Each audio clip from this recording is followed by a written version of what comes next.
Assalomu alaykum қазақ елі. Міне Сыларман микрорайонында ремонт подключ істеп жатырмыз. Неге өткенде көрсеткенмен Черновой күйінде. Енді бүгін міне есік салдық.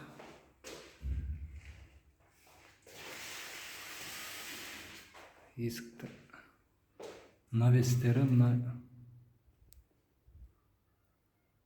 бабочка түрінде салдық. Енді обой жабыстырып жатырмыз қазір. Мінекей плинтусты қақтық. Осындай материал полиуретан. Бұда былай мына бірінші ламинатты төсеп аламыз. Бұл плинтустарда бірінші ламинатты төсейміз, сосын плинтус қағамыз.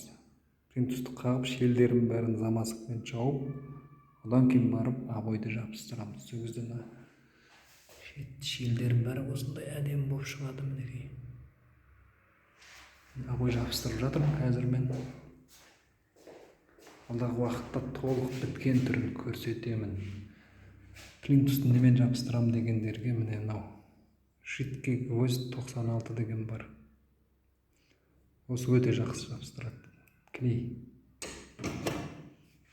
Ұнаса лайк басыңыздар.